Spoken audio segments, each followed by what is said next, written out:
All right, we're now recording it. Sorry, you guys. I got all fired up with, how you do one thing, you do everything, and how you show up on these calls, how you show up in your life.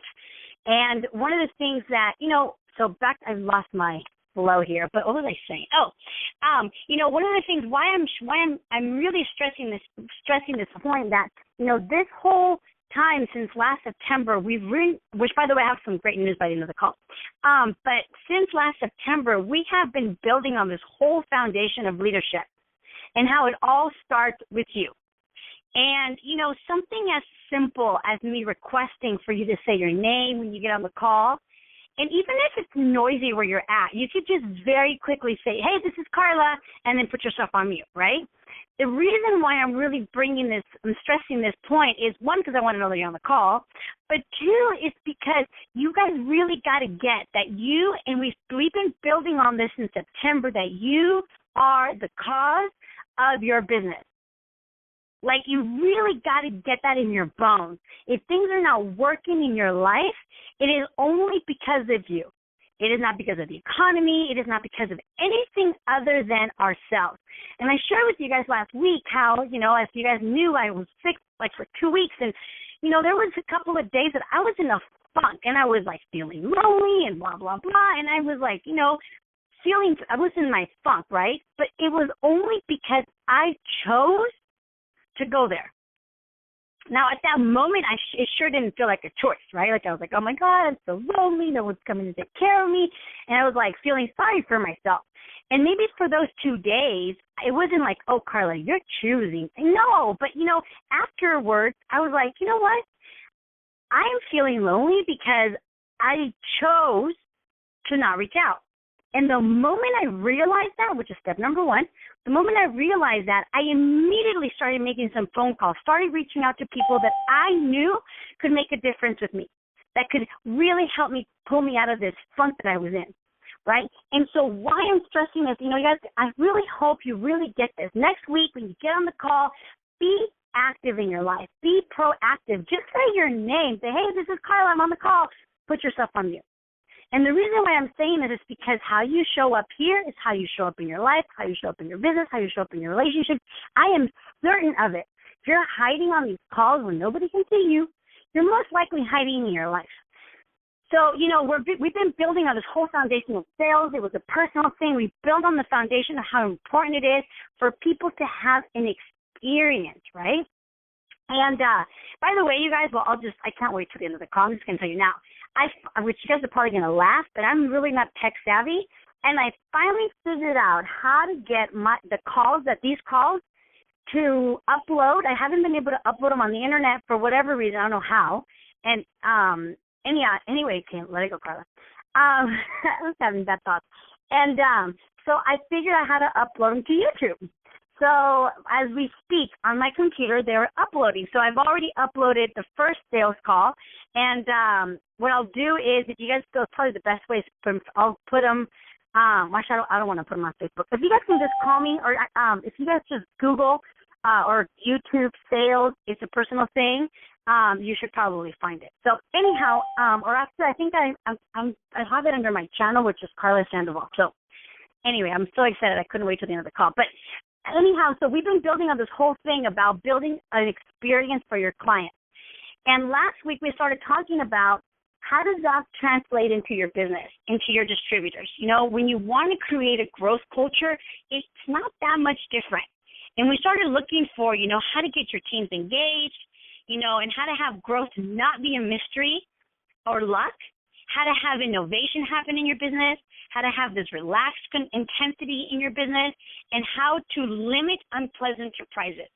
We also talked about the consequences of not having a growth culture, okay, and that the growth culture is really an environment that starts to dissolve those frustrations that, which are the consequences of not having a growth culture. So, if you have the right systems in place, all these problems of low cash flow, of inconsistent customer service, all the consequences that we talked about last week, when you have a system in place, all those consequences will work themselves out. And that's really, really, really like a very different approach is like rather than trying to get more sales or get more programs get more people to get motivated, and we started looking at what does it look like to go deeper with your team. And that is really the foundation. Just like your clients, just like you want them to have a different experience by asking them questions and going horizontal versus vertical conversation, same thing goes with your business. If you start having those vertical conversations with your distributors of asking them like, okay, why do you want to do this business? And start getting deeper, okay? Then you'll be able to have a better understanding of what it is that they're looking for. Okay, and one of the questions that I asked you last week was, what is missing or what can you put in place so you start having these things happen? Okay, and that way you're not being so heavy-handed and you don't have this temporary approach on how to, on how to create results with your team. All right, so now where we left off, and we're going to pick up right here, okay, and that is the questions you might want to start. I asked you to start thinking about this. And that is, how come I can't find and keep good people? Okay, so last week, this was your homework, was to start thinking about how come I can't find or keep good people? Number two, do we really know what our values are for the team? Like, do we really know what we stand for? And I really encouraged you guys last week that so many people talk about respect and integrity and unity and teamwork, but I really encouraged you guys to start looking at your team and think, are they taglines or are these things that we actually live by? And is my team and are my customers are they experiencing these words that we say are our team values? Okay, and then we also started looking at, so many people start thinking like, oh, we work so hard, but what is missing? And I really encouraged you guys to not look at it. So many of us think that it's a content, like, oh, I'm missing the right sponsor, and I'm missing the right script, or I'm missing this, or I'm missing that. And that's total just wishful thinking. Because you think, if I one day have this, if I have the right script, then my business will take off, right? And that's what this whole thing about you even mentioning your name on the call, because it all starts with you, right? You getting that you are the cause of your business. And then the last question, and we left off here, and that is, why do I always end up being the one to drive results? Why is it always for me? Why is it always me, right? And I encouraged you guys to start looking at those things and to start asking, what am I missing? Because we think that it's a content thing, but it's really within yourself. Okay, so then we left off with this, and that is with this fundamental question, which is what we're going to build on today. And that is, what does it take to have the team, okay, your team, TEAM, right, the team, what does it take to have the team work from their own passion and feel connected to the mission that the business is on? So, for example, the mission could be getting to the next level. The mission could be going to extravaganza next month. The mission could be whatever, okay, the goal. But I don't want to call it a goal because it's not like a dead-end thing, right? Like, what is the mission of your business? So, like, for example, if you are working on having everybody get to extravaganza, currently that is the mission. So how can you get the team to feel their own passion and to feel connected to wanting to go to extravaganza? Okay, so I challenged, here was the challenge that I gave you guys last week. I said, I'm going to challenge this idea that there is no I in team. So many people say that, right? And I too believe that. And so I'm going to share with you something that I currently have been, as you know, I've been studying for this entrepreneurship intelligence program at USC. And one of the things that I came across, I thought this was brilliant, and I'm actually going to read it so I don't miss anything. Not read it word for word, and that is this, that yes, team is a collection of individuals with a collective goal, for sure, right? So right now, like the World Cup is happening. The soccer team, their collective goal is winning that World Cup, absolutely. But here's the thing, a good team A good team is made up of people that have discovered what is their self-interest. Okay, so what is their personal self-interest, and they've discovered that it fits in with the goals of the team. So, for example, if, I don't know what player, Chicharito for Mexico, right? He did the third goal yesterday. So, for example, he discovered that his personal interest of being an amazing soccer player, his personal interest of having a World Cup under his belt, right, in his resume, that fits in with the goal of the Mexican team that also has that same goal. Now, for example, me, I have never had a personal interest at having a World Cup. I have never had a personal interest of being the best soccer player in the world. I've never had that interest. I've never even had an interest of soccer. Therefore, I would not be a good team member because my personal interest does not fit in with the interest of the team. So there is an I in team. So I want you to just think about this. There's got to be some alignment. Otherwise, it's not a good team. As they would say, I, Karla, would be the weak link on the soccer team. Okay? So you've got to get this. I'll tell you, this is going to really start looking at your team. And I bet there's somebody in your team that just doesn't seem all that interested, that just doesn't seem all that connected.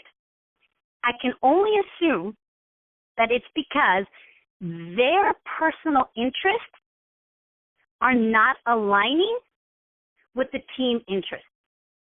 So, for example, let's just say, I don't know, I'm going to say something really retarded here. Okay, let's say the team interest is, getting ripped for the summer, okay? And you guys are talking about, okay, you guys, we're going to get shredded for the summer. We're going to get super ripped and fit and da-da-da-da, and we're going to go to CrossFit, and we're going to go hiking, and we're going to do weights and this and that, right? But there's this one person in the audience, and he or she just does not seem all that engaged. And he or she is just sitting there with this blank look on her face or his face, and you're like, what's wrong with this person, right? Because you don't get why they're not, involved. Well, here's the reason why. They're not a good team, and you might even think, oh, man, this person doesn't even know it's not part of the team, right? Well, yeah, you're absolutely right. They're not part of the team. They might have signed up in your organization. They might have signed up in your team, but they're not a good team player. Not because they're not a good person, not because they're not a good team player in anything else, but because you have not sat down and asked and gone deeper, which is what the whole foundation of last week's call was all about, or actually the whole call series, right, in September, and that is people, we've got to get into their world. Like, what is the world that she or he is living in? Because he or she might just want to, I don't say this like it's less than, but they might just be interested in, in having more energy. They're not interested in getting ripped and shredded. So they're not engaged because there is no I for them in that team that you're creating. I really hope you guys get this, okay? So there's got to be some alignment. And, what some people try to do is inspire people, right? Like, come on, you can do it, right? And this person, let's just call he or she, let's call them, let's see here, let's call them, I don't know, Simon, okay? So Simon is sitting there, and you're like, don't understand why, he's just not, inspired. So what you'll try to do is you try to inspire that person and tell them, we are on the same team. We're, all for one and one for all, right? And you're really trying to get Simon engaged. But you first must figure out what that person wants with their life. Okay? What do they want in their life? What are their personal goals? What are the things that they love about being around your organization, about your team, or about the STS, or what do they love? Why do they keep coming back? When you start to discover that, it will be amazing how, once you know what the world that they live in, let's just say that Simon just wants energy, right? And you're like, dude, you know what? That's amazing. Now you know what they want. They know their personal interests. And if you can connect that to the team, they will be engaged. For examall, let's say they all they want is this, and you know what? I hear you guys talk about getting shredded and ripped, and honestly, man, I just want energy. And you're like, cool, dude. Well, listen, I know these guys, they want to get shredded and fit, but if your goal is all about having energy, well, what if you were to come and, do the exercise at your own terms, but by you gaining more muscle and reducing your body fat, your body will come like this fuel of energy, and you don't have to get shredded and ripped, but work at your own pace. Get out, feed off the energy of the team so that you can accomplish your personal goal of having more energy for your kids. See, now you're not motivating like, come on, man, don't you want to get ripped? And you're like talking a language that they don't even want to understand. But instead, if you actually go in and talk to them in their language, and if you can connect it to the team, you got a winning formula. Okay? So it's all in the and in the team. So it's I am the team. Okay? So their personal interest, I, me, as a person, and the team. It's not like the team. It's what is my personal interest in the team. So what is a team? If you want to start looking at this, you want to write this down. And that is, a team is a collection of individuals with a collective goal. Now, what makes a good team? Okay, and that is, a good team is made up of a group of people who have discovered, that is like the key word, right? Because they might not even know. But if you can get them to discover that their self-interest fit, and you want to put that in big capital letters, fit with the goals of the team, now you've got a winning team. Otherwise, you just got a team. But for you to have a winning and a good, solid team, their personal interest must discover that their personal interest fits in with the team goals. And that, to be a solid team, you must figure out what the people want from their life. It takes some time, I understand. But if you do this, I'm telling you, you don't have to do it more than once or twice, okay? And you might have to, revisit it. But otherwise, you are going to save yourself a lot of headache and trying to figure out people, trying to motivate them. Here's the thing, you guys. Yes, while, you need to give them a pep talk after every fit camp or after every SDS, that's really great. But if they can feel a personal connection with the team, them coming is going to be their motivation. And your little pep talk is icing on the cake.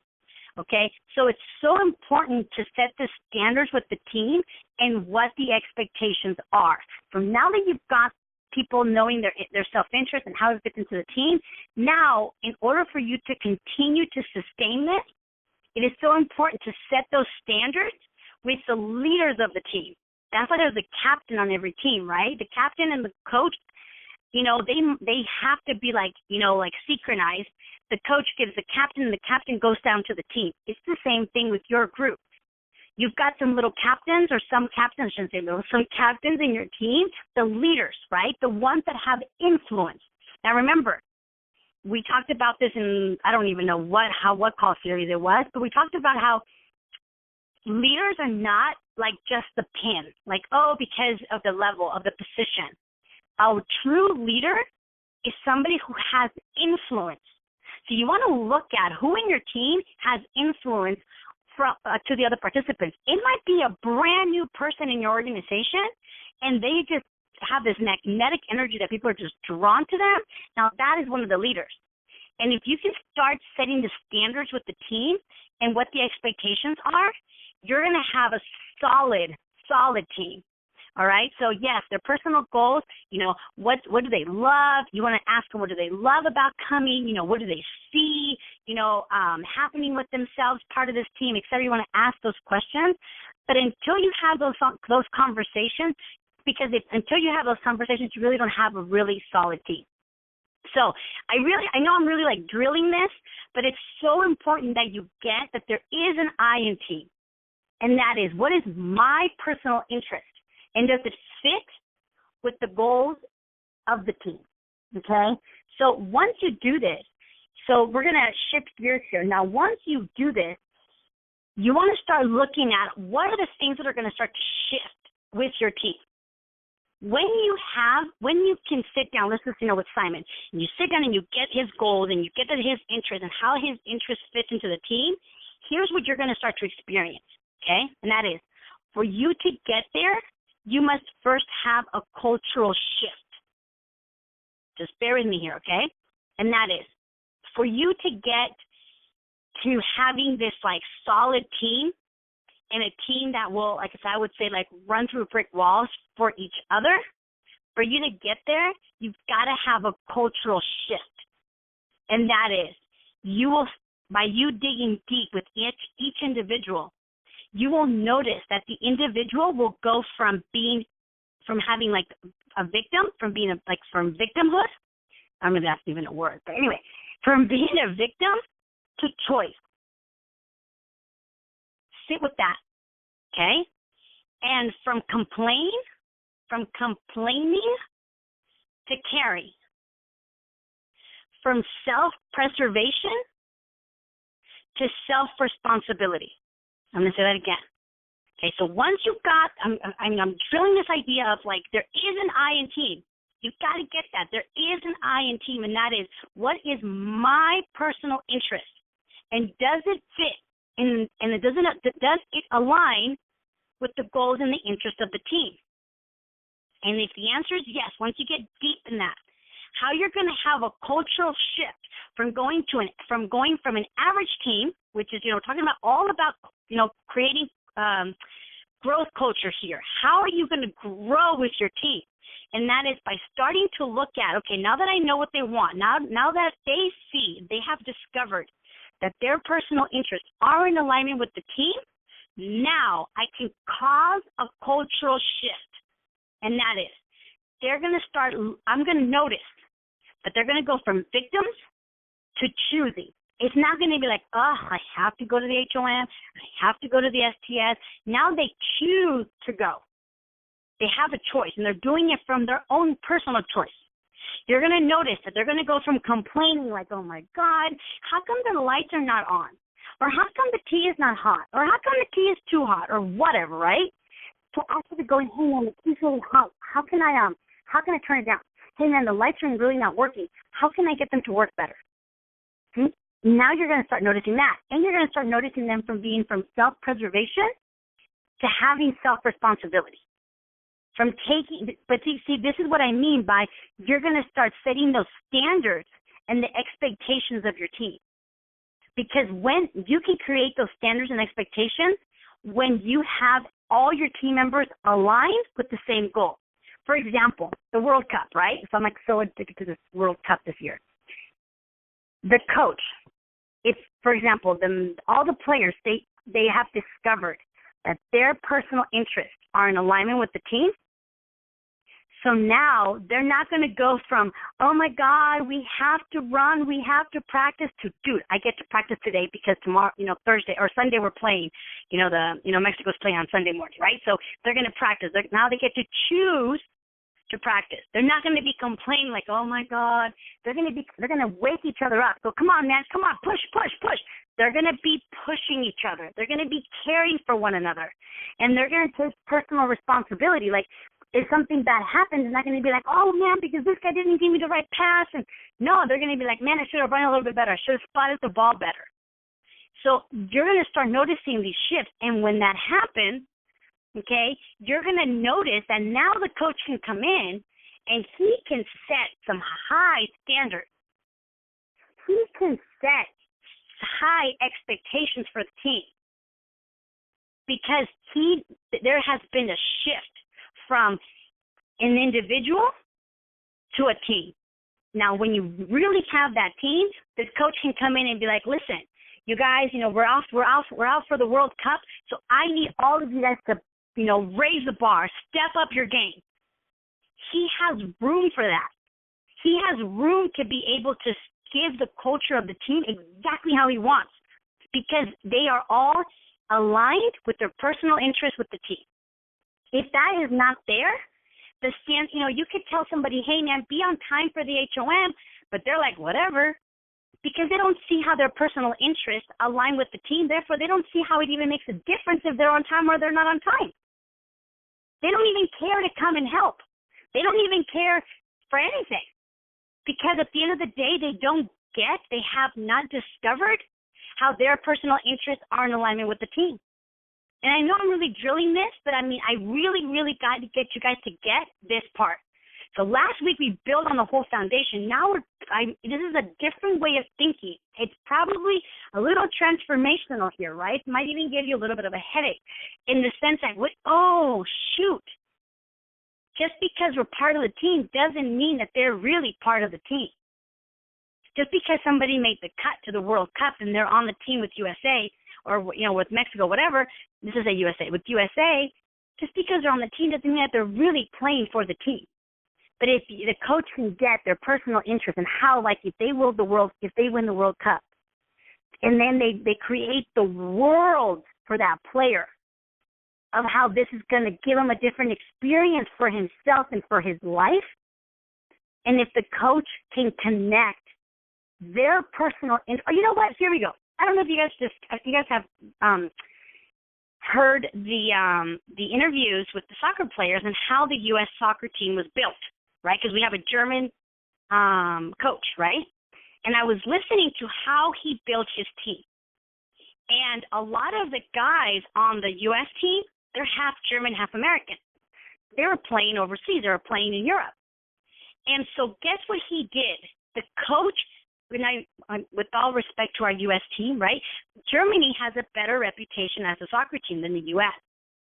So they asked these players, why did you choose to come to the U.S. versus staying and playing for Germany? And every single one of them said it was because of the coach, because of the conversation that they had with the coach. Because it wasn't because of the coach, but the coach was able to have them discover how their personal interest of being an ultimate star, an ultimate superstar soccer player, how that was going to happen by them being part of the USA team. So guess what? They then chose to come to U.S. and they said, a lot of things had to change. It wasn't just about me. It affected my family. It affected everybody around me. But the reason why they did it, you guys, and the reason why they're playing so well is because they really get how by them playing as a team and them winning that World Cup is going to satisfy their individual interest to be the best soccer player, to be a soccer star, getting endorsements, making a lot of money from, the U.S. endorsements of Nike or whatever they think that they're going to get. They took a leap of faith because they were able to get and discover how their personal interest will be able to be satisfied with that. And therefore, they're choosing. They're caring about one another. They're taking self-responsibility, right? And so this is really the foundation of a growth culture. There we go. This is the foundation of a growth culture. And that is, you've got to start looking at, so here's the question for you guys this week, okay? And that is, so write this down. Number one, we're going to build on this next week, and that is, what are my values? Your personal values, okay? What are my values? Because put values equals culture, because that's going to determine what kind of culture you're going to have for your team. Number two, what is my passion? And then put equals brand, because you want to discover what is the passion, what is the thing that drives you, what is the thing that motivates you, what is the thing that personally inspires you. That is going to give you your brand. Number three, what is my purpose? Equals vision. So you're going to start looking at what is my purpose, because that is going to give you your vision of your business, your vision of the team. So now that we've got a foundation, now we're going to start building the blocks, okay? So number one, what are my values? Because that equals culture. Number two, what is my passion? Because that equals brand. Number three, what is my passion, my purpose? Because that equals vision. Okay? So this is going to be really important. Next week, we're going to build on the ingredients of a growth culture. So we now have the foundation and how there is an I in team. And when you discover that, how there's a shift. And when there's a shift, that's the foundation of growth culture. Next week, we're going to build on what are the ingredients to make this thing work, okay? So it's exactly 30 minutes after, so I'm going to stop the recording and open up the lines for any questions. So hang on, don't hang up, please.